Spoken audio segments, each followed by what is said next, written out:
Ayanna Cole bent down to drink from the water fountain when Bryce Whittaker slammed his hand over the spout and grinned. "This one's for us. You people had your own, remember?" Things like that didn't just happen once. They happened all the time. Words behind her back. Desks kicked as she passed. Teachers who heard everything and did nothing. They thought she'd stay quiet. They thought she'd take it. But what they didn't know was that Ayanna Cole was the daughter of 2 black Navy SEALs. She was raised to endure pressure, read the field, and wait for the right moment. And the boys who thought this school belonged to them were about to learn a very important lesson. She wasn't the kind of girl you corner, and she wasn't about to let them walk away like nothing happened. Not this time, not ever. Before we go any further, comment where in the world you are watching from and make sure to subscribe. Go back to the jungle. The words landed like a slap, sharp, loud, and deliberate, cutting through the low hum of chatter in the school hallway and stopping Ayanna Cole in her tracks just as she turned the corner near the main stairwell. Laughter followed immediately, loud and unfiltered, from 3 boys in varsity jackets leaning against the lockers with practiced ease, as though they'd been waiting for her to pass. Bryce Whittaker stood at the center, broad-shouldered and smug, one sneaker pressed against the metal locker behind him, arms crossed like he was posing for a campaign ad. Cody and Trent flanked him, chuckling as they fist-bumped and looked around to see who was watching. Several students turned their heads, hesitated, then looked away. A few girls near the water fountain giggled nervously, whispering without making eye contact. No one said a word to stop it. No one ever did. Ayanna didn't freeze. She didn't show the sting. She kept walking, her expression unchanged, though her fingers curled slightly around the strap of her backpack. Bryce leaned forward as she passed and muttered under his breath. Not low enough to miss, not loud enough for teachers to catch. "Didn't hear me, huh? Must be hard with all that jungle in your ears?" Cody laughed again, louder this time, as if that made it funnier. Trent made a drum beat on the locker beside him, mimicking tribal music with cartoonish flair. Ayanna stopped. Slowly, she turned her head, just enough to look Bryce dead in the eye. Just enough to make the laughter falter for half a second. Her voice, when it came, was calm. "You should really get your throat checked. All that filth must be building up somewhere." The smirk slipped, then returned, thinner this time, feisty. "Real cute. Bet you talk like that at home, too. Got that hood rat attitude all locked up until it slips." This time, she didn't respond. There was no point. Words like his were never meant to be a conversation. They were declarations of power, hurled like spears to provoke a reaction he could twist. So she stared for one breath longer, then walked away. Her steps steady, heart thudding, every muscle in her back tense with the effort it took not to turn around and break something. Behind her, their voices faded into jeers, their laughter echoing off the walls like the low growl of dogs behind a chain-link fence, dangerous only when no one was watching. And nobody ever watched. The classroom was silent when she entered. 20 pairs of eyes flicked toward her and then quickly away. Mr. Dale barely glanced up from his laptop. "You're late, Ayanna." She gave no excuse, no explanation, just moved to her seat and opened her notebook with the same clean precision she used to fold her laundry and make her bed every morning before sunrise. The habits her parents taught her weren't just chores. They were discipline, ritual, armor. At home that evening, the contrast was jarring in its calm. The house was neat, tucked just outside the city limits in a quiet neighborhood where military discounts were common, and suspicion still lingered behind picket fences when a black family had a nicer lawn than theirs. The living room was minimalist, the walls lined with framed photographs of sunrises over oceans and distant mountains. Not a single one with uniforms, medals, or insignias. That was intentional. Ayanna sat at the dining table, chin resting on her hand, slowly turning the pages of her U.S. history textbook, while the faint smell of her mother's cooking drifted from the kitchen. The television in the background played a muted news segment about a local school board meeting, but her eyes never really focused on the words in front of her. She barely noticed her father enter the room until the chair across from her creaked as he sat. Commander Marcus Cole didn't speak immediately. He rarely did. His presence filled a room long before his voice did. He simply studied her for a moment, his broad hands folded in front of him, his face carved in calm stone. "Rough day?" he asked at last. She looked up, hesitated, then shook her head. Same as always. That answer, safe, vague, a neutral report, was her default. And yet today, her voice carried an edge she didn't mean to reveal. Her father's eyes narrowed, just slightly. "Did someone put hands on you?" "No. But they tried to hurt you." A pause. She didn't nod. She didn't need to. From the kitchen, her mother called, "It's done." "Not yet," Marcus answered, never taking his eyes off Ayanna. She closed the book, the soft snap louder than it should have been. "I can handle it," she said. Her voice wasn't shaking, but something in it vibrated low, like the hum of a wire pulled too tight. "You shouldn't have to," he said, evenly. "Not alone." Silence stretched between them like a drawn breath. "I'm not alone," she said finally. "Just waiting." He didn't press her further. He simply leaned back, nodded once, and let her have the space she clearly needed. But in his eyes, watchful, trained, unflinching, there was no mistaking it.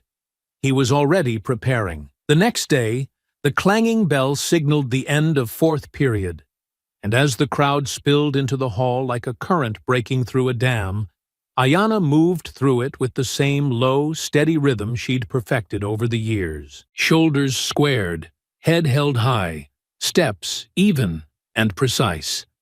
Every glance that lingered too long, every half-laughed slur tossed in her direction, every elbow that brushed just a little too hard against her side. She absorbed it all in silence, never breaking stride. She turned down the corridor leading past the gym toward the water fountains, her breath still sharp from a relentless PE circuit. Sweat clung to her collarbone, and the ache in her calves from sprinting uphill drills throbbed with each step. The fountain was old, unpolished chrome with a chipped basin and rust staining the floor beneath it. She bent slightly, one hand pressing the button. The stream barely rose before it stopped.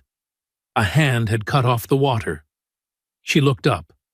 Bryce Whitaker stood over her, fingers planted over the spout like a lock and key. He didn't speak right away. His smile said more than any word could. Behind him, Cody leaned against the adjacent wall, arms crossed, chewing gum with a smirk, and Trent stood with a football balanced between his hands like a prop for a punchline waiting to land. "You're really thirsty, huh?"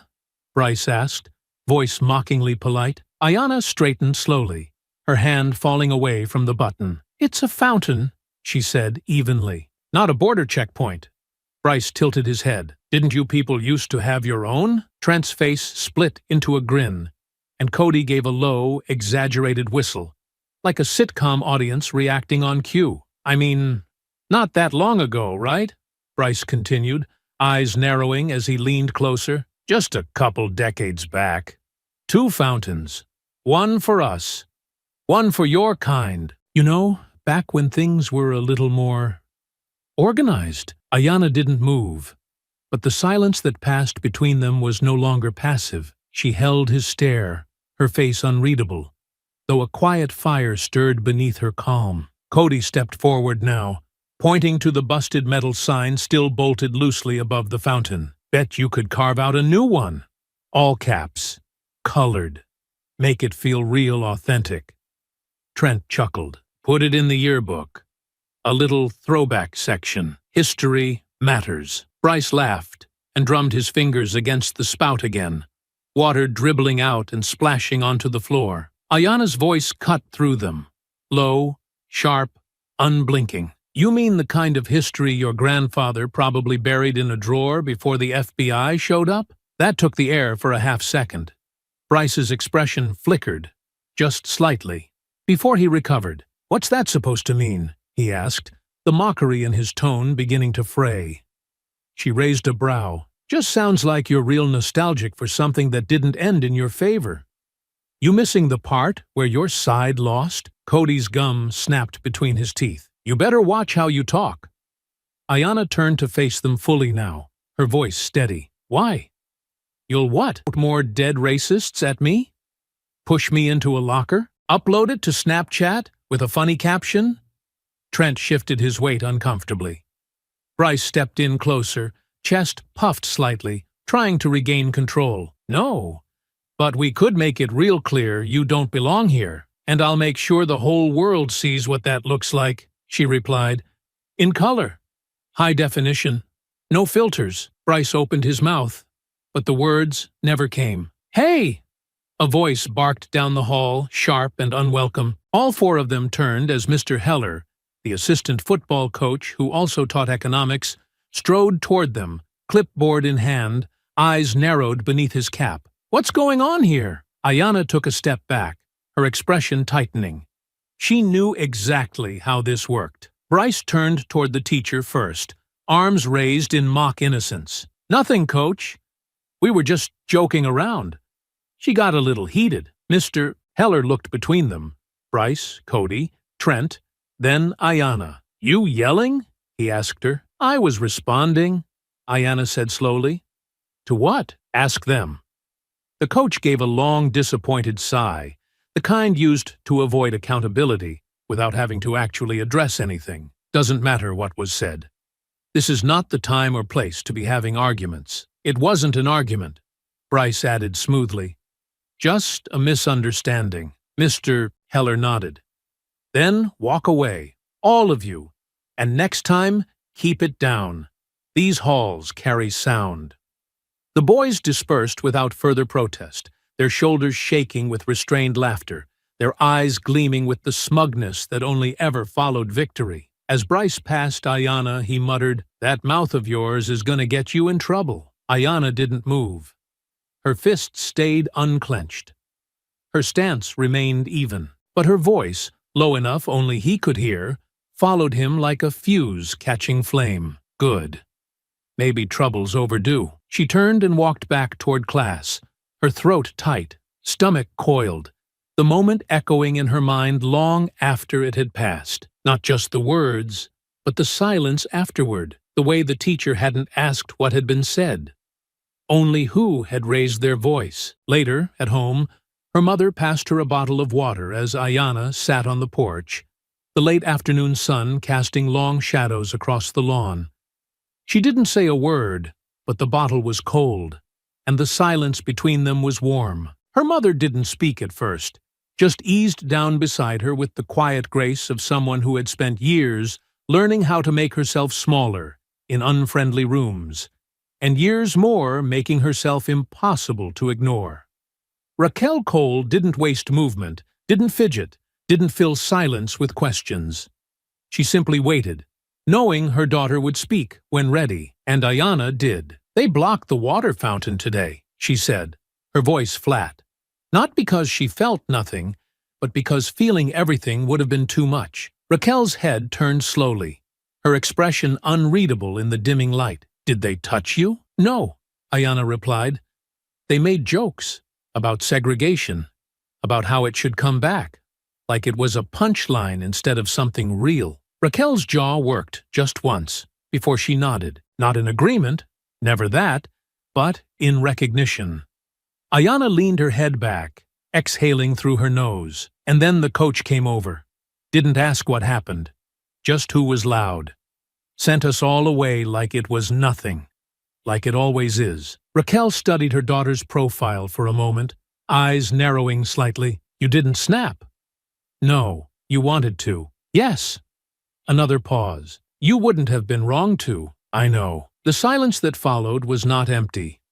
It was full of unsaid things, decades of them, woven through blood and memory and breath. After a while, Raquel shifted slightly, her voice quieter now, but no softer. You know I grew up in East Texas, right? Ayanna nodded faintly. Her mother had mentioned it before, rarely, and never with much detail. We lived near a town called Jasper, she continued, gaze distant now, fixed somewhere beyond the backyard. You'd think the worst of it would have been over by the time I was your age. But the truth is, hate doesn't care what decade it is. I remember walking to school with rocks thrown at my back, getting sent to the office for disrupting the class when I corrected the teacher about Frederick Douglass. They told me I had an attitude, that I was intimidating. I was 13. Ayana turned slightly now, watching her mother speak not with emotion, but with clarity, like she had lived it so often that the pain no longer shocked her, only confirmed what she already knew about the world. They laughed when I made honor roll, Raquel said, mocked me for using big words, said I talked white, said I thought I was better than them.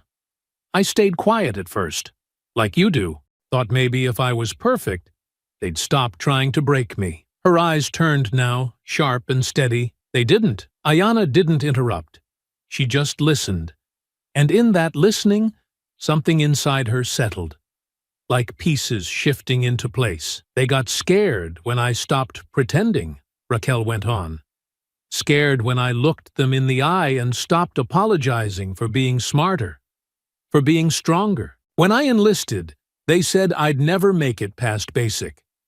I graduated top 3 in my class, deployed 6 times, cleared rooms most men refused to enter. And now, she gestured broadly to the home behind them, to the quiet neighborhood with its trimmed hedges and silent tension. They nod politely at me at HOA meetings, but won't look me in the eye at the supermarket. Ayana looked down, her voice tight. And now I'm dealing with the same garbage you did.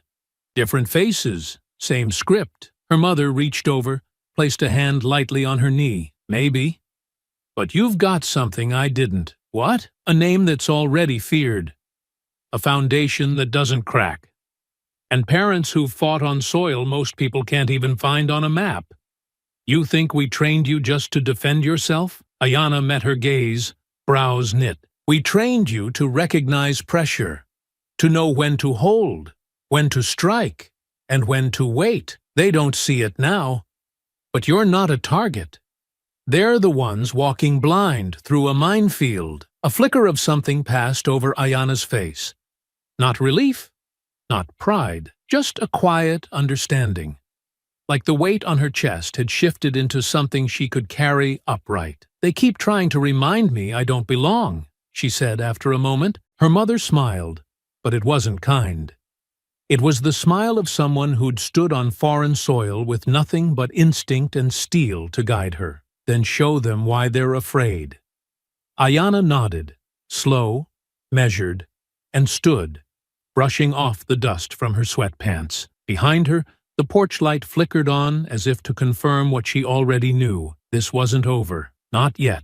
The late bell had rung, and the back lot behind the gym was almost empty now, save for the distant rumble of a lawnmower chewing through patchy grass on the far field, and the low mechanical hum of the building's rooftop AC units vibrating against the still air. Ayana stepped out alone, her path angled toward the quiet side gate where she liked to wait for her ride. It was the one place in the entire school that felt remotely untouched, where no cameras watched and no cliques hovered in corners pretending not to stare.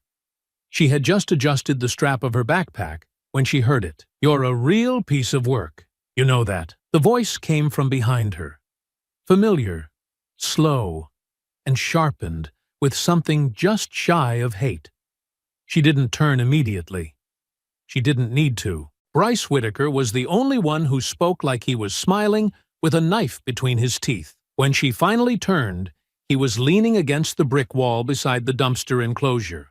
Arms crossed, one boot heel braced lazily against the wall, like he had all the time in the world. "Waiting for your chauffeur?" he asked, lifting his chin. "Or you Uber out of here like a peasant?" Ayana didn't answer right away. She looked at him. Really looked. At the carefully disheveled hair, the too clean varsity jacket, the forced confidence in the way he leaned. He was trying too hard to look comfortable, which meant he wasn't. "You came out here just to stand by a dumpster and embarrass yourself?" she said at last, voice light, almost amused. His smirk twitched. "Just figured we should have a talk, you and me. Clear the air." She stepped closer, not enough to provoke, but enough to signal that she wasn't afraid of proximity. "You want to clear the air?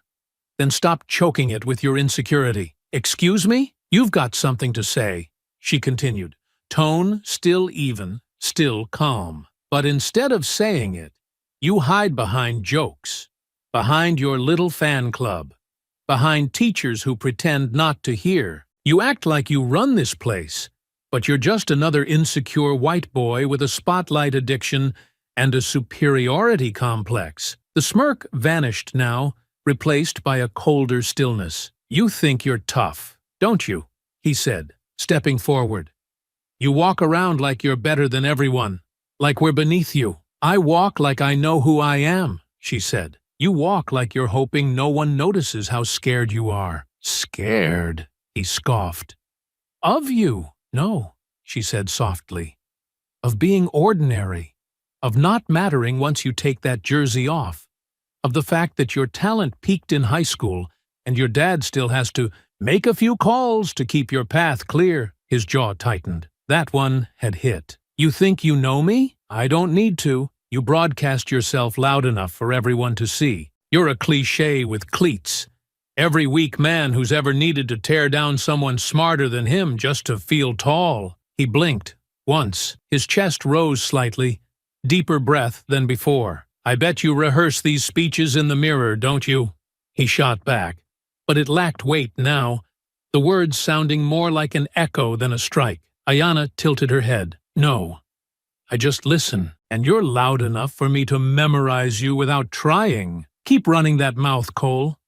You're gonna talk yourself into something you can't get out of." "You mean like facts, receipts, audio files?" His eyes narrowed now, body shifting forward half a step. "You recording me right now?" "I don't have to," she said. "You've said enough in public. If you think I'm the only one listening, you're not just dumb, you're delusional." He stepped in again, closer than before. Too close. The tension coiled in the space between them like wire pulled taut. "You think your parents can protect you?" he asked, voice lower now, venom curling in the back of his throat. "You think some military tough guy dad's gonna scare me?" Ayanna didn't step back. She didn't even blink. "My parents don't need to scare you," she said. "Because the truth is already doing that." Bryce looked at her. Really looked. And for the first time since they'd met, he didn't have a response. Just the rising color of embarrassment in his cheeks and the flicker of rage that always followed when someone like him got beat without a single punch being thrown. "You've been waiting for a reason," he said, his voice tightening. "One slip-up, one moment. That's all you need, right? To play the victim." She exhaled, slow and deliberate. "The difference between you and me is that I don't need to pretend anything. I don't need to fake strength or borrow power. I don't need to lie. You need a lie, just to stand here." Bryce's lips parted, but whatever he was about to say vanished into the air between them. A horn honked in the distance, her ride turning onto the side road. Ayanna turned, unbothered, unhurried, and walked past him without a glance, but her voice drifted back over her shoulder as she passed. Quiet, steady, lethal. "Next time you want to feel powerful, try doing something that doesn't make you look pathetic." She didn't wait for his answer. She didn't have to. Monday came with a gray sky and a restless wind that whipped leaves through the courtyard and rattled the flagpole outside the main entrance. The building buzzed with a different kind of energy that morning, not the usual hum of gossip and routine, but something heavier, quieter, like a storm rolling in too slowly to notice until it was already overhead. Ayanna walked the halls the same way she always did, head high, steps measured, shoulders relaxed, but alert. But this time, eyes followed her longer. Conversations paused when she passed. The tension from her verbal takedown of Bryce hadn't vanished over the weekend. If anything, it had metastasized, passed like a virus through whispered locker room stories and half-true retellings in group chats. She hadn't posted anything. She hadn't bragged or spread the story. She didn't have to. The silence was its own broadcast. She found herself outside again after final bell, leaning against the brick wall near the gym, her bag slung at her side as she waited for her ride. The lot was mostly empty, only a few late buses humming at the curb, and a handful of kids trailing off toward the fields. She'd started avoiding the front of the school when she could. Fewer eyes out here.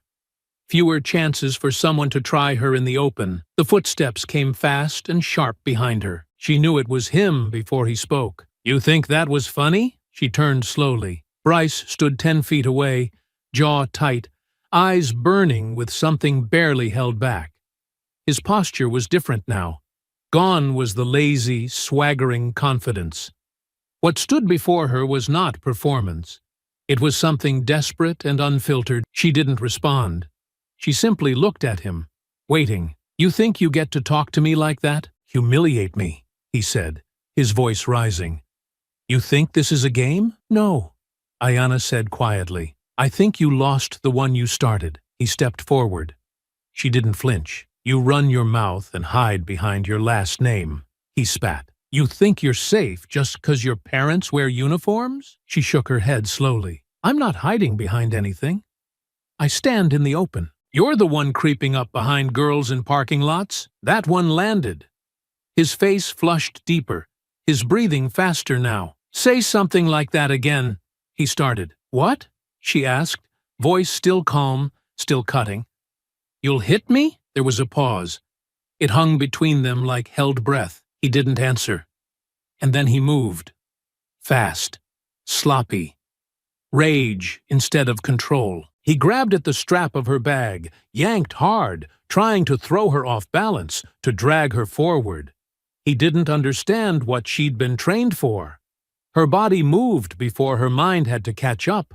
She stepped into the pull, shifted her weight, and twisted sharply, using his own momentum to wrench the strap free from his grasp. His shoulder turned toward her, unguarded, and she planted her foot between them to stop his lunge, pushing him back with a firm palm to the center of his chest. He stumbled, arms flailing slightly to regain footing, but didn't fall. "Not yet. You want to make this physical?" she said, breath calm, heart steady. "Is that how far gone you are?" He charged again. This time he didn't grab. He swung. Wild, clumsy, open-handed, but it was a swing. Ayanna ducked low and to the side, just enough for the blow to cut air instead of skin. As he overextended, she rose up, gripped his forearm mid-motion, and twisted, not enough to break, but enough to make him feel the edge of what she was capable of. Her body pivoted smoothly, one leg bracing behind his, and in one practiced, effortless motion, she dropped him to the ground. The sound of him hitting the concrete cracked across the space. A silence followed. One heartbeat, then another. And then the scream, shrill and performative, from across the lot. "Oh my God!" She just slammed him. Ayanna turned her head to see 2 students, girls she barely recognized from the back row of history, holding up phones, already recording. Bryce groaned on the ground, dazed but not hurt, dragging himself upright with a stunned look that couldn't decide between fury and disbelief. "You saw that!" one of the girls shouted. "She attacked him!" Ayanna took a step back, breathing steady but deep now, her hands raised slightly. Not in surrender, but in control. She didn't move toward him. She didn't speak again. A teacher appeared at the door, a security officer just seconds behind him. Their footsteps pounded against the pavement. "Back up! Everyone back up!" Voices collided. Students yelled from across the lot. Bryce's voice rose in the chaos, filled with righteous indignation now. "She threw me! She threw me!" The officer moved toward Ayanna, hand hovering near his belt, not on his gun, but close enough for her body to tense. "Hands where I can see them," he said sharply. She complied, not out of guilt, but out of survival. "She attacked me!" Bryce barked again. "I didn't touch her." "Is that true?" the teacher asked, eyes bouncing between them. Ayanna didn't answer. She didn't have to. because 3 phones were recording, and not one of them had captured the beginning. The silence in the main office wasn't born of peace. It was curated, cultivated, and polished like the nameplates that lined the reception desk. A soft instrumental melody played overhead from a speaker mounted near the ceiling. Some delicate piano loop that tried to soften what had just happened out in the parking lot, as if music could erase violence or reorder time. Ayanna sat still in the upholstered chair outside the principal's office, her backpack at her feet, her hands folded loosely in her lap. Her heart had settled. Her breathing had long since returned to its natural rhythm. But there was something sharper behind her eyes now, something too quiet to be rage and too heavy to be fear. The receptionist gave her polite, practiced glances every few minutes, but never spoke. Students didn't belong in this part of the building unless they had done something wrong, or unless someone needed to be reminded that they weren't invincible. The office door finally opened. "Come in," Principal Larkin said, gesturing lightly, her tone somewhere between forced calm and subtle condescension. Ayanna rose and entered, eyes scanning the room out of habit. Diplomas, plaques, a school spirit banner folded neatly in the corner. Everything arranged with the precision of someone who cared more about presentation than the things they claimed to value. Principal Larkin waited until the door clicked shut behind them before sitting behind her desk with a sigh that was too dramatic to be sincere. "Ayanna," she began, folding her hands neatly on the blotter, "this is not how I wanted to end today." Ayanna said nothing. She didn't look at the photo of Larkin's family framed on the corner of the desk.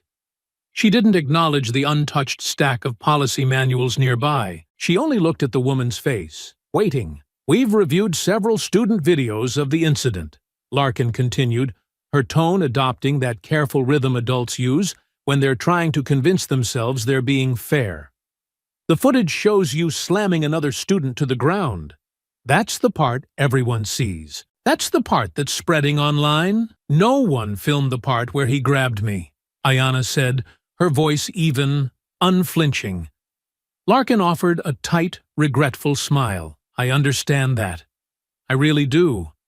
But without that evidence, we have to act based on what's verifiable. Unfortunately, the footage paints a very clear picture." Ayanna kept her expression unreadable. "So the lie becomes the truth because it fits in a file." "It's not about lies or truth, Ayanna," Larkin said quickly.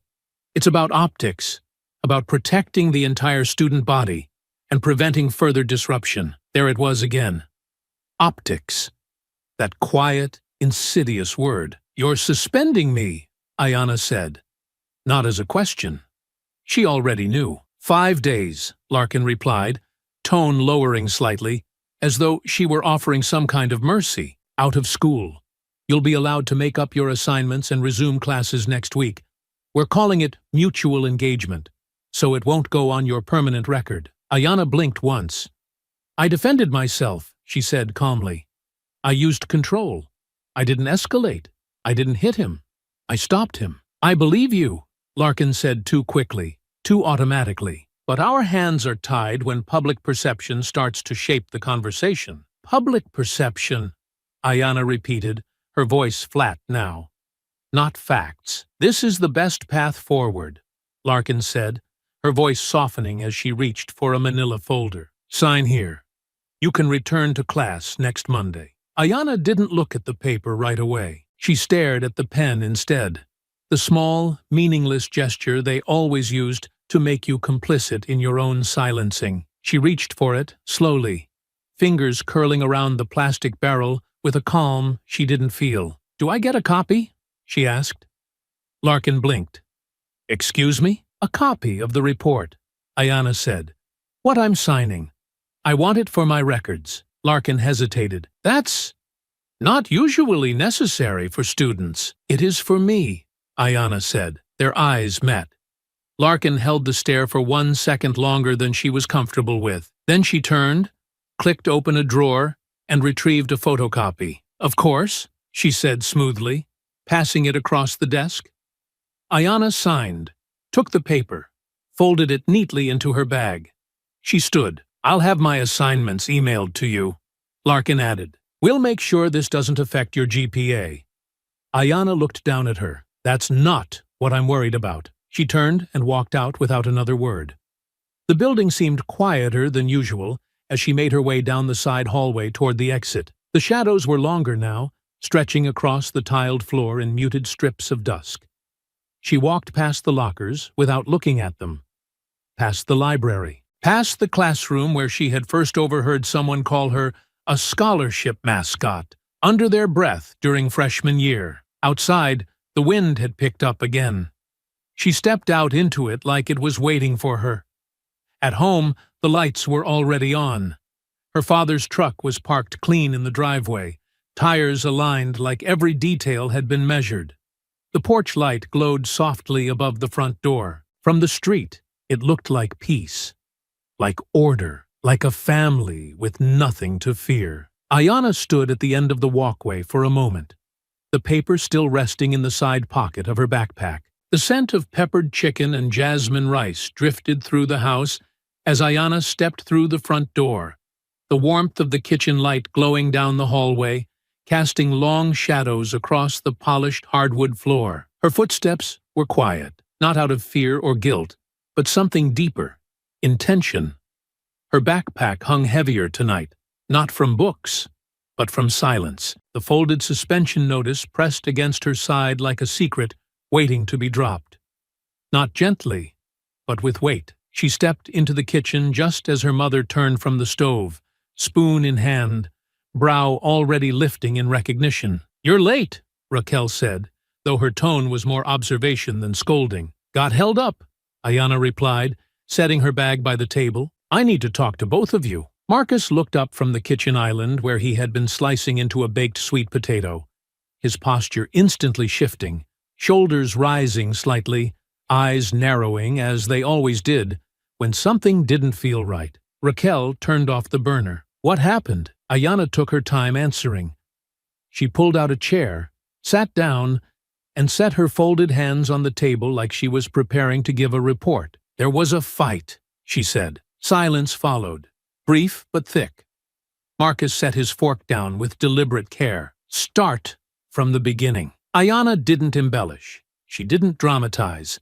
She laid it all out, her voice steady and controlled, walking them through Bryce's ambush in the lot.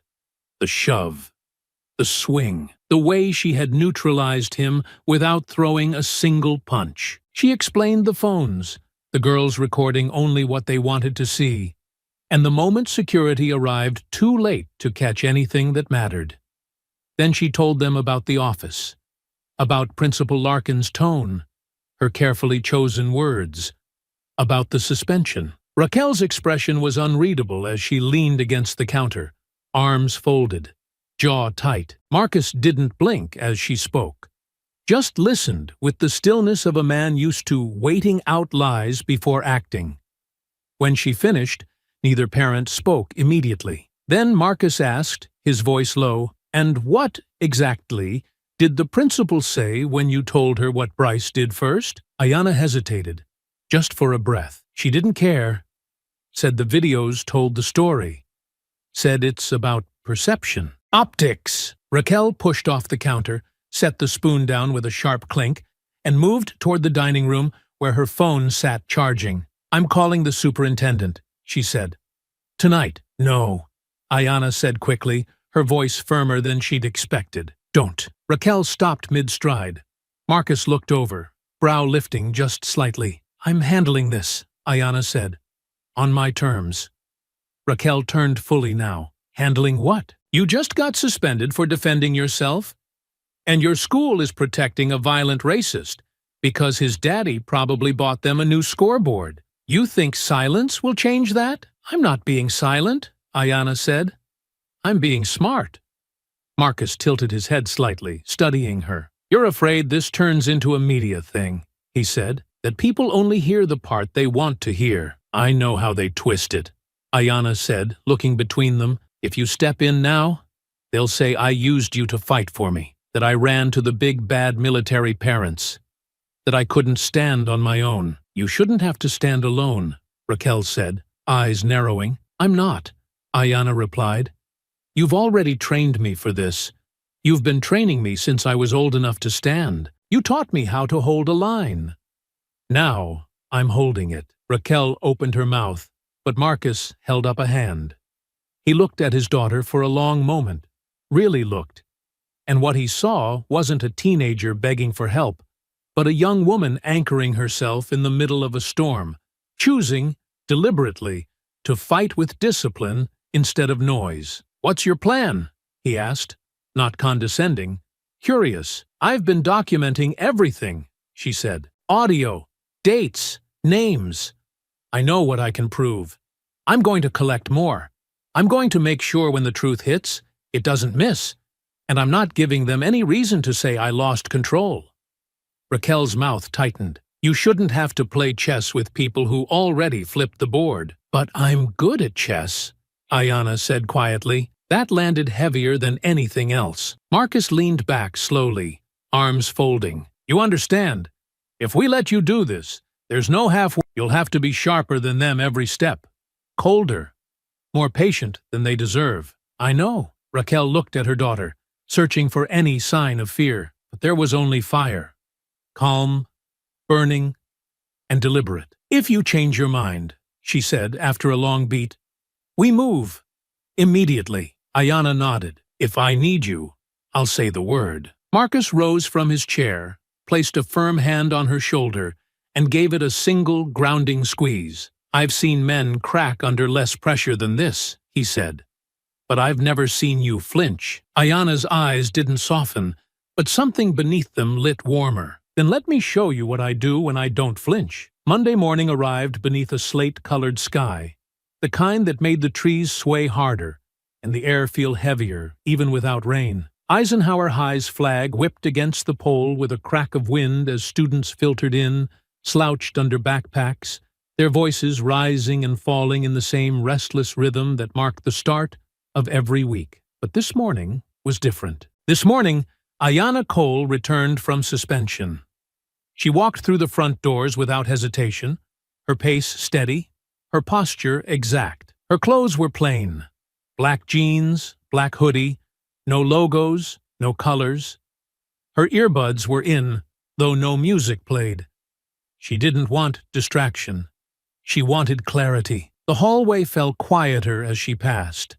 Not silent, but the kind of hush that lingers when people are watching and pretending not to. She could feel it in the way heads tilted ever so slightly, the way voices dipped behind locker doors, the way Bryce's name kept surfacing in fragments, sometimes triumphant, sometimes mocking, but never quiet. She didn't flinch. She didn't break stride. She made her way to her locker, opened it with smooth precision, and exchanged her books as though nothing had happened. But inside, her senses were tracking everything. The footsteps behind her, the rustle of fabric, the shifting glances, and, most of all, the words. So she's back already? Guess slamming someone doesn't get you expelled if you check the right boxes. She probably cried to her parents. You know how they play it. She ignored them. Every word, every whisper, every fake cough that masked the word aggressive or angry was noted and filed away in the quiet, meticulous cabinet of her memory. Bryce was louder now, not in volume, but in presence. He stood taller when she passed him in the halls, eyes tracking her with a smirk that didn't bother hiding its edge. He had become the face of a story they had twisted to fit their comfort. A white boy victimized by the angry black girl. It was easier for people to believe that version. Simpler. Cleaner. The first real jab came at lunch. She sat alone, as usual, near the end of the long cafeteria table by the vending machines. Halfway through her sandwich, a milk carton landed on her tray with a wet thud, tipping sideways and spilling across her notes. She didn't move at first. Didn't even blink. Then she looked up. Bryce stood 3 feet away, arms out as if to say, oops, his eyes dancing with mock innocence. 2 of his teammates sat nearby, shoulders bouncing with quiet laughter, one of them already sliding his phone back into his hoodie pocket. Clumsy hands, Bryce said, shaking his head. Maybe you should work on your reflexes. Or was that part of your training, too? She stared at him, calm, measured. Her hand moved, not toward him, but toward the small towel in her bag, which she used to blot the spill with precise, practiced movements. You must really need attention, she said, not looking up. Is it that hard, living in the shadow of someone smarter? He scoffed, stepped closer, voice lowering so only she could hear. You can try to act unbothered, but you're one video away from being done. You think people are on your side. They're not. You're the angry girl who snapped. And we made sure they saw it that way. She finished wiping her paper. Her fingers folded the damp notes once, neatly, and tucked them back into her bag. She rose slowly, eyes level with his now. Then, keep talking, she said. Keep pushing. Keep pretending this ends the way you think it does. Is that a threat? He smirked. Yes, she said. And then she walked past him. The hallway after lunch was worse. Someone had scrawled, "Keep your hands to yourself, animal," on the whiteboard in one of the empty study rooms. It had been partially erased, but not before she saw it. Not before half the school had. In the girls' bathroom, someone whispered loud enough for her to hear. Bet she learned that takedown at home. Probably gets beat by her daddy when she talks back. Every time, she did not respond. Not because it didn't cut, but because she was saving her blade for the right strike. At night, her room transformed. The wall above her desk had become a grid of notes and timestamps, dates of specific incidents, names, locations. Her laptop was password-protected, encrypted, and updated daily with voice memos, photos, saved chat messages, and quietly recorded conversations. She'd bought a tiny wearable mic online, one that clipped under her hoodie collar, capturing everything from class conversations to hallway harassment. She didn't trust the system. She didn't trust adults to protect her. But she trusted her preparation. "You sure you don't want us to start knocking on doors?" her mother asked from the hallway one night, arms crossed, voice low. Ayanna didn't look away from her screen. "Not yet." Raquel nodded once, though her jaw stayed tight. "You're better than me." "No," Ayanna said. "Just colder." Raquel paused, then placed a quiet hand on her shoulder. "Don't freeze all the way through, baby. Just long enough to survive it." Ayanna didn't reply. She just leaned into the silence and kept typing. Every name on her list would slip. Sooner or later, someone would get comfortable. And when they did, Ayanna wouldn't raise her voice. She'd raise the volume. It was just after fourth period, when the day shifted. The kind of afternoon that wore no warning signs, no storm clouds, no announcements over the intercom, no sudden change in the light, just the slow crawl of inevitability disguised as routine. Students filled the halls in clusters, some drifting lazily between lockers, others jostling toward the courtyard where the breeze had finally begun to cool the sting of early spring heat. Ayanna moved among them with the same quiet rhythm she had perfected, her steps measured, her backpack snug against her spine, earbuds in with the volume turned all the way down. But she could feel it before it happened. The space behind her felt too quiet. Not absent of sound, but absent of randomness, like something had been rehearsed. She turned the corner past the old theater wing, the hallway narrowing, traffic thinning, lockers dented and faded with age. Most students didn't come this way anymore. Too far from the main classrooms, too easy to be forgotten, which is why she chose it. They were waiting before she saw them. Bryce stepped out first from behind the stairwell door, his expression smug, self-satisfied, the mask he wore whenever he thought he had already won. Behind him, Cody and Trent emerged from opposite directions, one down the side corridor near the old janitor's closet, the other walking with deliberate casualness from the direction of the science wing. None of them said anything. Not at first. Ayanna stopped. Her eyes flicked from one to the other, mapping distance, noting the exits. Her heart didn't race. Her breath didn't quicken. She had been preparing for this since the first time they laughed at her pain, like it was a skit. "So," Bryce said, arms spreading slightly. "You're still walking around here like nothing happened." She didn't respond. Cody stepped in closer, grinning. "Not so tough without your daddy in the room," Trent snorted. "Or your lawyers." Ayanna tilted her head, gaze sweeping across their faces. Not fearfully, not warily, but with the kind of detached interest one gives to a ticking clock. "You really think this is smart?" she asked, her voice even, calm, surgical. "Cornering me again, with phones everywhere, with people watching?" "Nobody's watching," Bryce said, "and no one's gonna care if you cry for help again. You've already used up your outrage points." Ayanna took a single step forward, deliberately closing the space between her and Bryce by an inch. "You think I'm scared of you?" she asked, voice dropping lower. "You think just because you swung and missed once, you'll get another chance to land something?" Bryce's smirk twitched.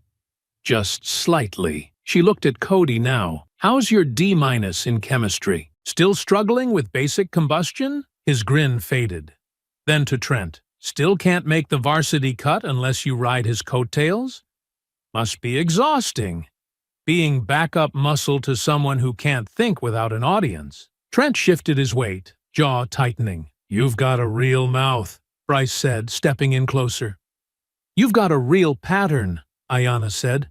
"3 boys, 1 girl, no cameras.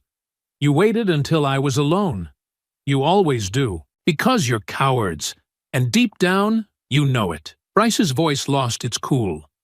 "You're not walking away this time." Ayanna's chin rose slightly, eyes sharp. "Good." Then she turned and ran.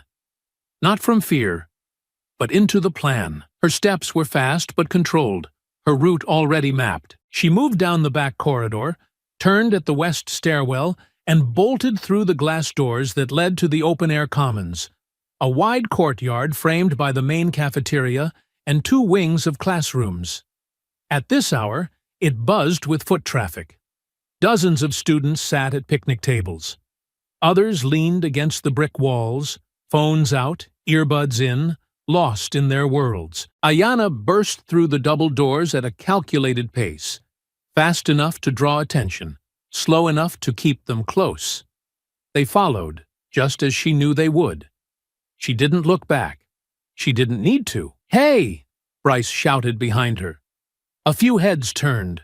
She stopped in the center of the commons, near the old concrete planter shaped like a fountain that hadn't worked in years. Students turned to look, drawn by the urgency in Bryce's voice and the sheer incongruity of Ayanna, who almost never drew attention. Now standing motionless with 3 boys bearing down on her, she turned slowly. Now there were eyes. Now there were phones. "I knew you'd come," she said, her voice carrying in the courtyard, not loud, but sharp enough to slice through the murmur. "Don't flatter yourself," Bryce said, breath heavy now, face flushed. "You're about to get what you deserve." "No," Ayanna said. "You are." And that's when she saw it. The glint of phones rising, students shifting, hands raising devices as instinct kicked in. They sensed something was happening, though they didn't yet understand what. Bryce looked around, realizing too late where they were, how exposed they were. How many cameras now pointed at him, recording every step, every twitch of aggression, every word from his mouth.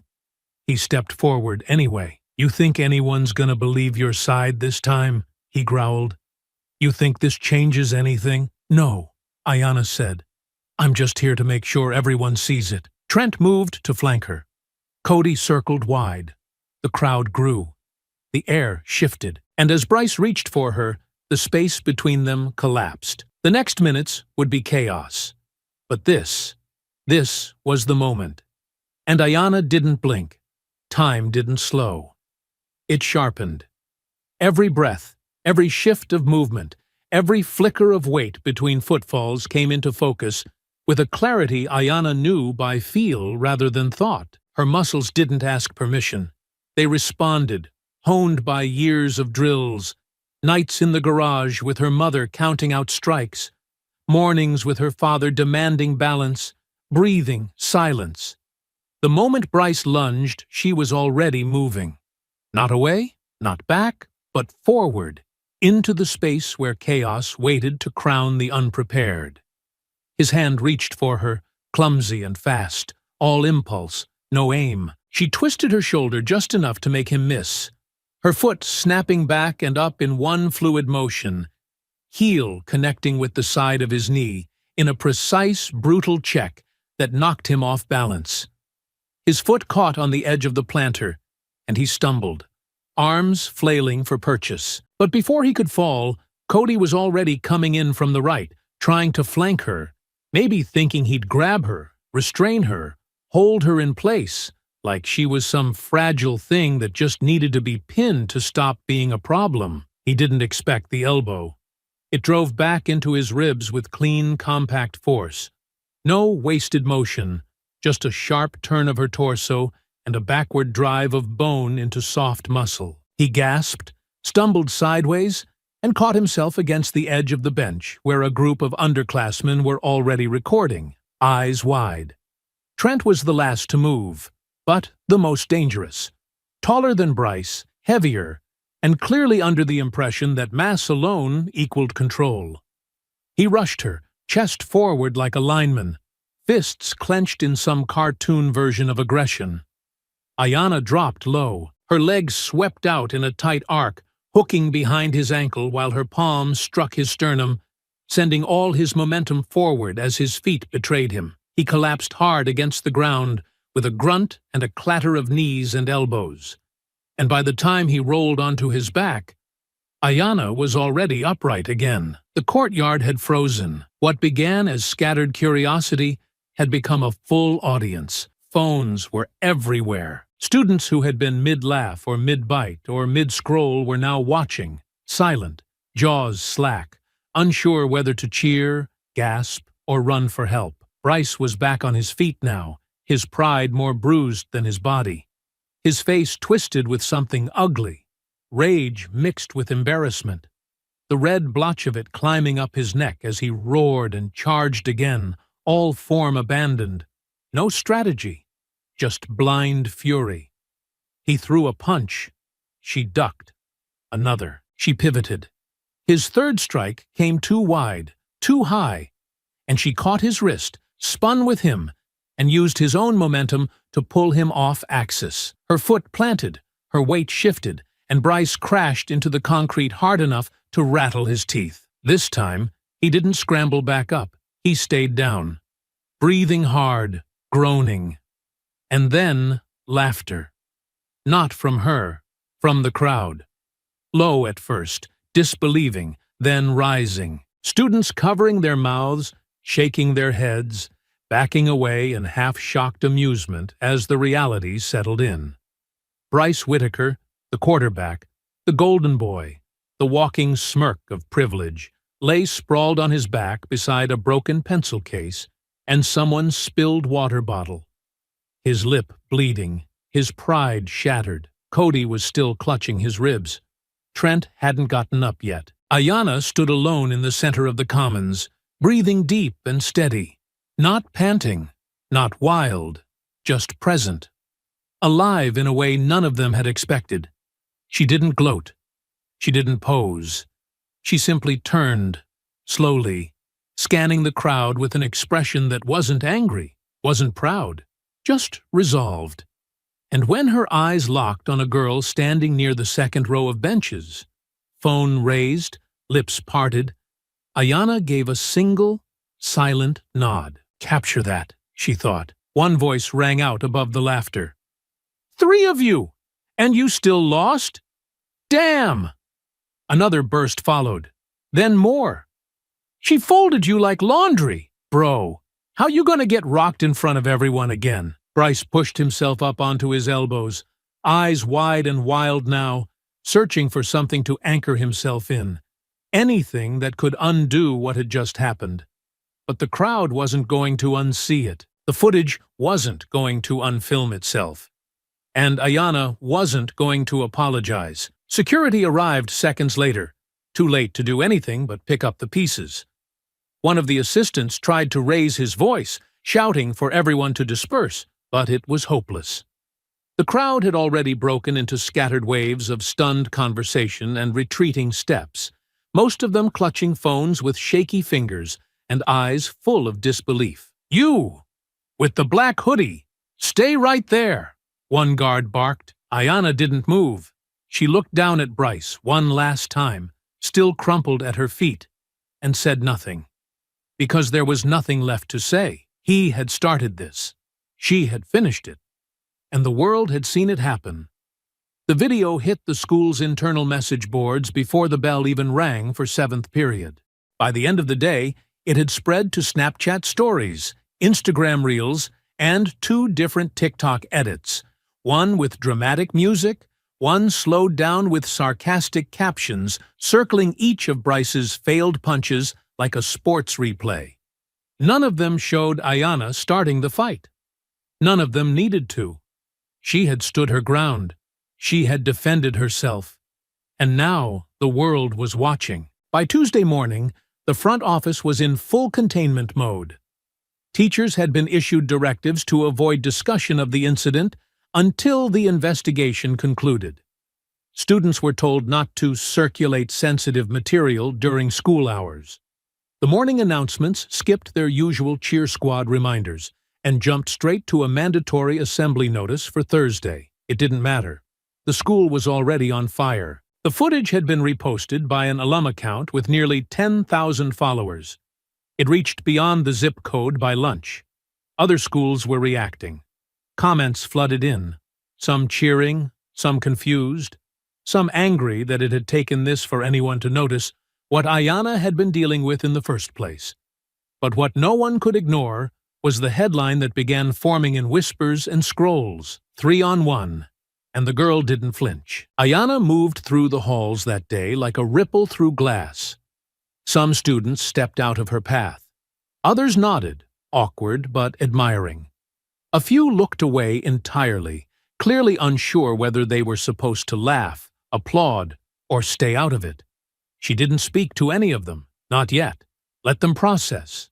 Let the silence do the work. In the principal's office, the walls felt tighter than usual. The smiles more brittle, the language sharper, more clipped. Principal Larkin didn't ask how Ayanna was. She didn't offer water. She didn't mention the bruises on Bryce's chin, or Trent's limp, or the fact that Cody hadn't returned to school since the incident. She folded her hands on the desk and began with a tone that tried and failed to sound neutral. "We're deeply concerned about the events that took place in the courtyard yesterday. While I understand there are multiple perspectives, what matters now is restoring calm and ensuring the safety of all students." Ayanna met her eyes without blinking. "Is that why no one stopped them the first time? Or the second? Or after they cornered me by the dumpsters?" Janet's smile tightened, barely perceptible. "We can't act on every hallway rumor, Ayanna." "You didn't act on the video either," she said, her voice low but sharp. "Not until it went public." Janet leaned back in her chair, expression shifting slightly. "What exactly are you suggesting?" "I'm not suggesting anything," Ayanna replied. "I'm just noticing what gets silence and what gets statements." Janet glanced down at her folder, lips pressing thin. "There will be a disciplinary process for all parties. I encourage you to write a reflection of the incident from your point of view. That may help the board during their review." Ayanna gave a slow nod. "You want a written account." "We want clarity," Larkin said. "And cooperation." Ayanna rose. "You'll have both," she said. "On my terms." She left the office without another word. By the end of the day, the cafeteria buzzed with rumors of suspension hearings, disciplinary committees, and emergency staff meetings. Bryce had returned to school with a fresh jacket and a scab over his left cheekbone, walking stiffly and surrounded by 3 other football players who clearly thought forming a wall of muscle would reclaim some sense of order. It didn't. People still laughed when he passed. Not loudly, not cruelly, but not quietly enough to ignore. At home that evening, Ayanna didn't speak during dinner. Her parents didn't press her. They had seen the footage. Her mother had watched it once. Her father had watched it 3 times. No one said, "We're proud of you," and no one had to. It was in the silence, in the way Marcus nodded once when she passed him the salt, in the way Raquel wrapped up the leftovers with extra care, sealing the containers like she was preserving more than food. Afterward, Ayanna sat at her desk, laptop open, her fingers typing steadily.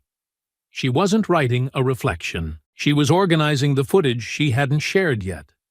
Clips from the past month, whispers caught on hallway audio, insults muttered behind her in class, teachers dismissing her with tired, condescending smiles, a compilation, not of punches, but of patterns.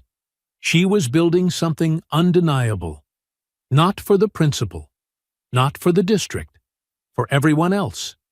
Because the school could bury a single fight.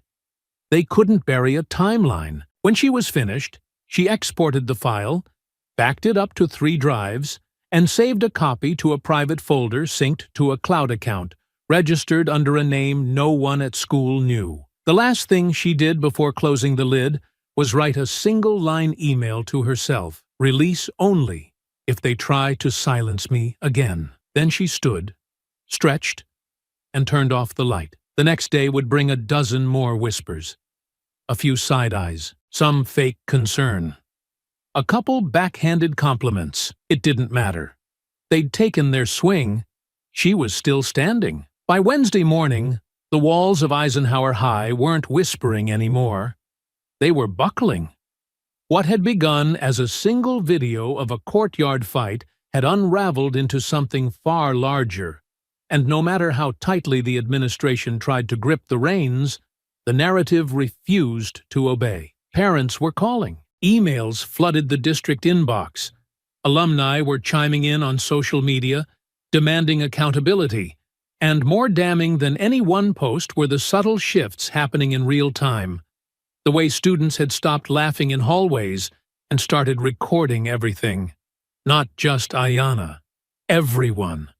The school had become a stage, and no one trusted who was holding the curtain. The 3 boys, Bryce, Cody, and Trent, still walked in formation, but their armor had thinned.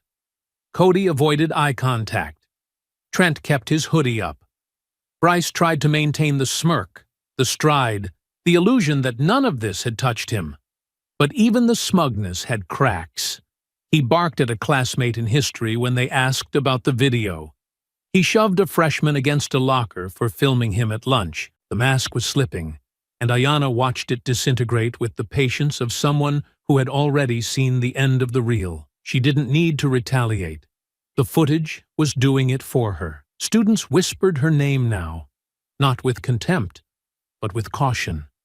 Some with admiration. A few tried to approach, offering side comments about how crazy that takedown was or how they always knew Bryce was trash, but Ayanna offered no invitations for friendship. She wasn't interested in alliances built on convenience. She wasn't interested in comfort. She was interested in completion. The school called another assembly. Short notice. Mandatory. The email arrived that morning with careful wording. A discussion on community, values, and safety. Ayanna read the subject line twice, then closed the screen. They weren't just stalling now, they were bleeding. By the time the gym filled with restless students and a podium was wheeled to center court, the silence carried a different weight. Students were no longer disengaged.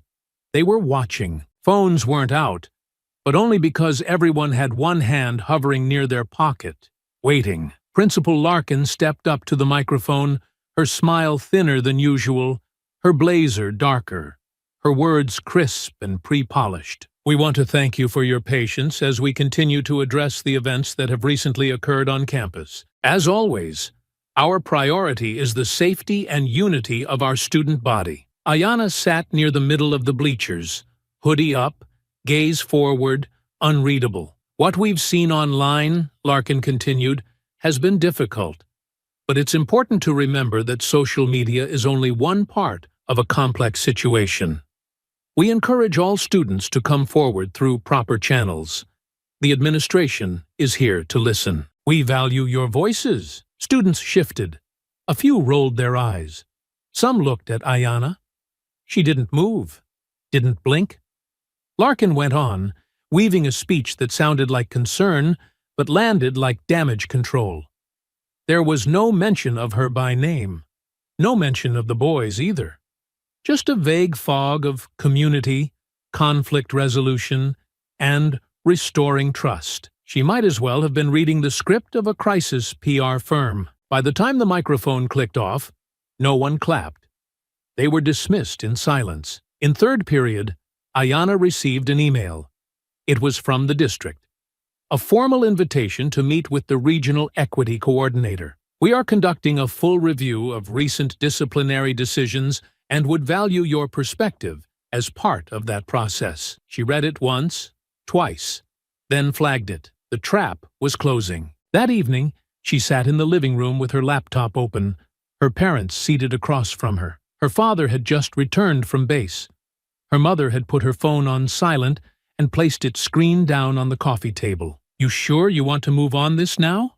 Raquel asked, her tone calm but watchful. "You dropped that file, and there's no going back to silence." Ayanna nodded once. "They're already running damage control. I want the next move to be mine." Marcus leaned forward. "What's the goal?" "Exposure," Ayanna said. "Not just the fight. Everything. Every time I was dismissed. Every time a teacher heard and did nothing. Every time the office said it wasn't enough." Raquel raised an eyebrow. "And after that?" Ayanna's voice didn't waver. "Accountability." Her father gave a small, satisfied nod. "Send it to the district. But don't post it yet." "I'm not," she said. "I'm giving them the option. Fix it quietly, or I go public." Raquel looked at her daughter for a long moment, then reached across the table and handed her a small flash drive, encrypted. Just in case. Ayanna took it without a word. Thursday morning came. The school woke up to a different kind of tension. A news van had been spotted outside the main entrance. A local journalist, quiet, persistent, and known for running hard on community issues, was seen walking into the main office with a camera bag and a notebook. Ayanna walked the halls with her head high. Bryce stood by the vending machines, stiff, eyes flicking toward her with something new. Not arrogance, not even hatred. Uncertainty. By lunch, students had begun to whisper a new question. "Did you see the leak?" The email went out at exactly 8:02 a.m. No subject line, no salutation, just a single hyperlink, followed by 4 words typed in black, bold, and unflinching. You didn't protect her. It hit inboxes all at once. Students, teachers, administrators, and district officials. Just a single hyperlink, followed by 4 words typed in black, bold, and unflinching. You didn't protect her. It hit inboxes all at once. Students, teachers, administrators, and district officials. By 8:07, it had been forwarded over 100 times. By 8:15, it had been posted to 3 private student groups and 2 parent-run Facebook pages. By 8:21, the local reporter who'd visited the school the day before tweeted the link with a single word: unbelievable. Ayanna sat at her desk in first period, hoodie pulled low, headphones in but silent. Her eyes focused on the pages of her notebook. Though she wasn't reading, she didn't need to watch it again. She had lived every frame. The video opened not with fists, not with shouting, but with a still image of her locker, covered in syrup. Then the audio file played, Bryce's voice. "Go back to Africa." Then Cody's laughter. The water fountain incident followed. The recorded harassment outside the cafeteria. The whiteboard slur. A spreadsheet slid into frame, dated and time-stamped, listing over 20 incidents across 3 months, each supported by an audio clip, screenshot, or brief video segment. The pattern was undeniable. Coordinated, repeated, unpunished. Then came the fight. Unedited. Wide angle. 3 against 1. Ayanna didn't narrate it. There was no voiceover, no plea, no dramatic music. Just the raw, ugly, perfect truth. The final minute of the video showed an email chain. Her formal complaint. The school's curt response. Her suspension letter. It ended with Principal Larkin's voice at the last assembly saying, "Social media is only one part of a complex situation." And silence. No credits. No calls to action. Just truth. Hanging there like a blade above the school. By second period, Eisenhower High was no longer a school. It was a crime scene. Classes still happened, but no one listened. Students stared at their phones in stunned silence. Teachers stood awkwardly at the front of classrooms, some trying to ignore it, others pretending not to have seen it yet. But the ones who mattered, students who had been told to let it go, teachers who had heard the slurs and kept walking, administrators who had weighed Ayanna's silence against Bryce's jersey, they had seen it. They had heard it, and they were afraid. In third period, Ayanna was pulled from class, but this time it wasn't the front office. It was the district superintendent's office. A tall man in a crisp navy suit stood waiting near the doorway with a clipboard in hand and a face she hadn't seen before. "We'd like to speak with you," he said, not unkindly. "Privately." She nodded once. The room they led her to wasn't Larkin's office. It was upstairs, where the district occasionally held board reviews. The table was long, the windows large. Her parents were already there, seated with their backs straight, and their expressions unreadable. Both of them had said nothing publicly in the past week. They hadn't needed to. Ayanna's silence had spoken loud enough. The superintendent didn't waste time. "What you've shown us is deeply disturbing," he said. "We are opening a full investigation, effective immediately." Ayanna said nothing. "We've placed Principal Larkin on administrative leave, pending review. Bryce Whitaker, Cody Randall, and Trent Ellis are also suspended indefinitely.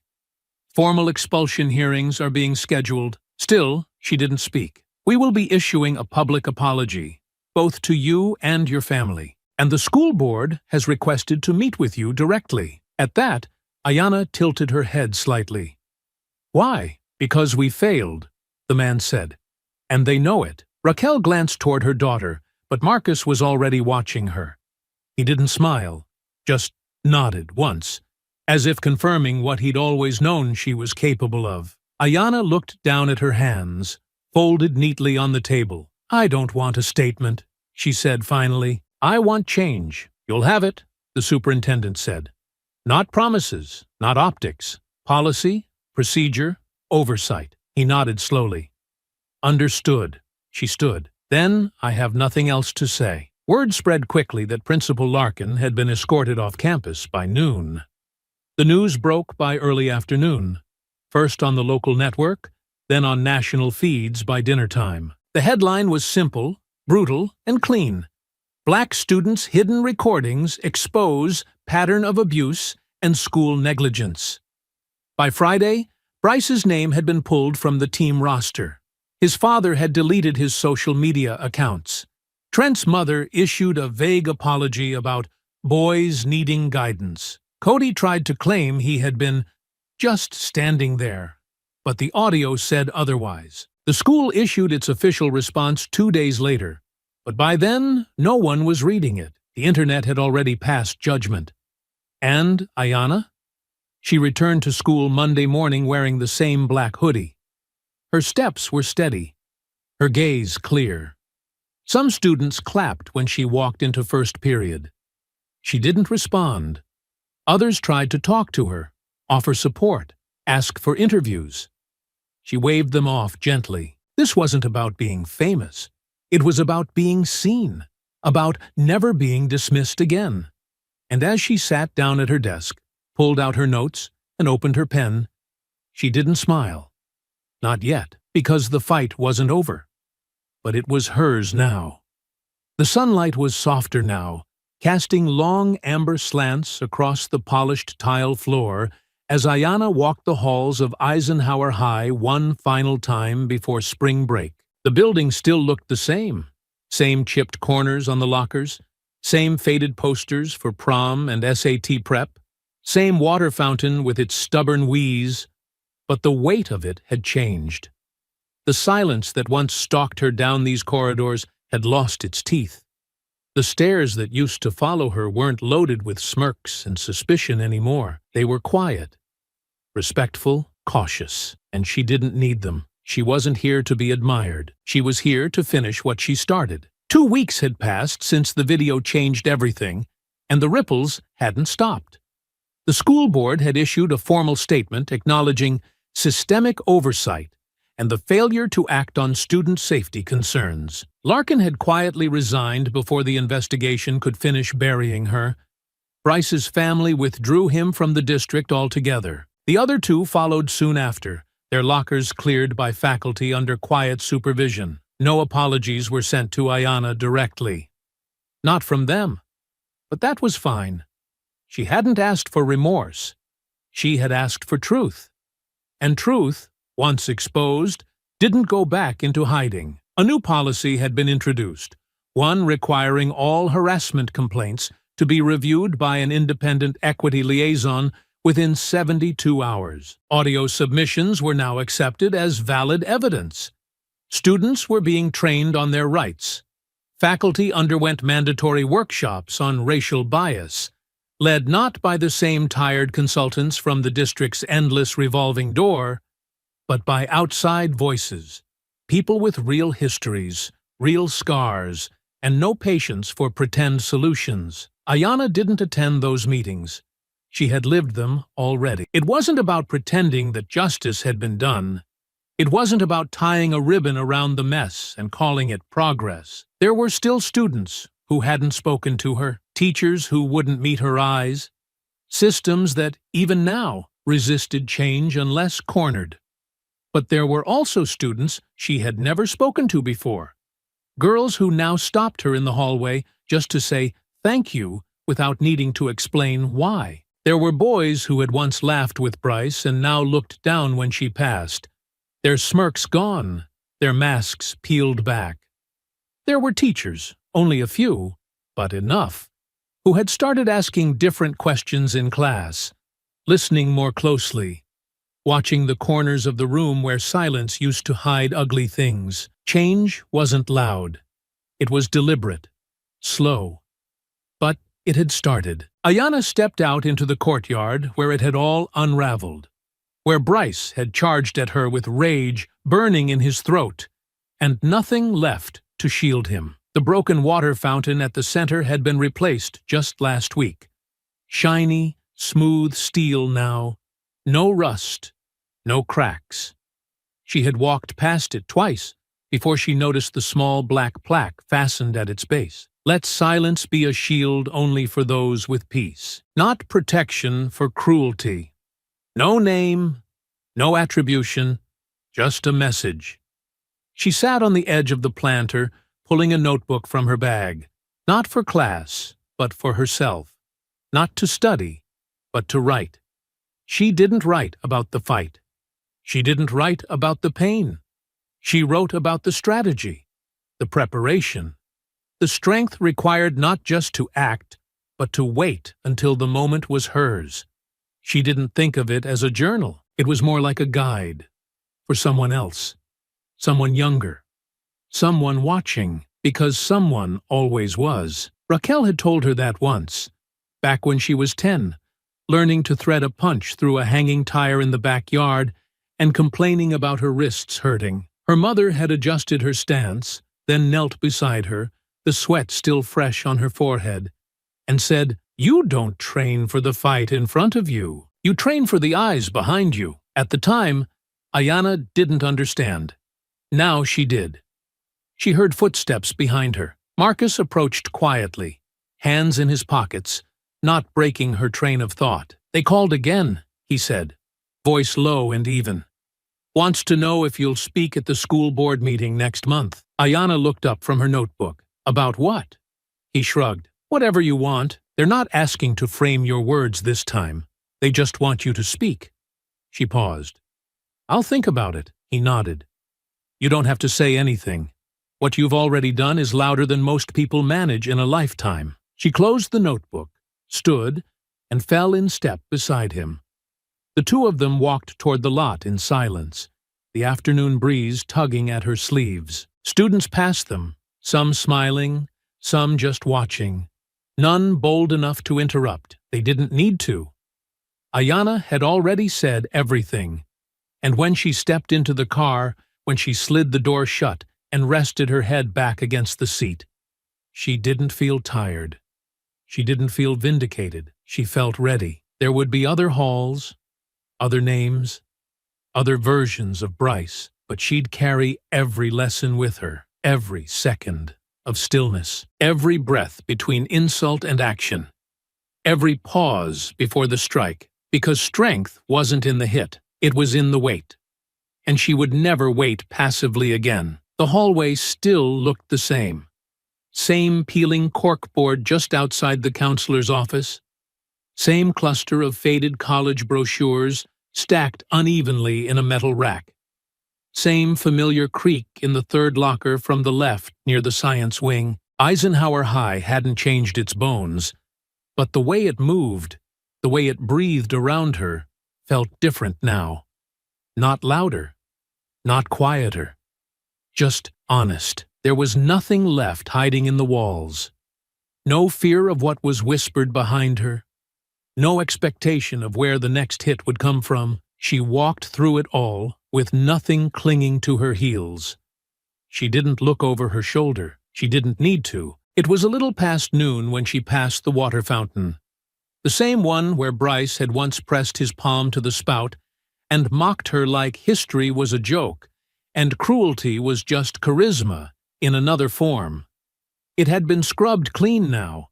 New stainless steel piping, polished edges, the sensor finally working so no one had to press a button to drink. She slowed her steps, looked at it, and after a moment, she leaned forward and drank. No one blocked her, no one watched.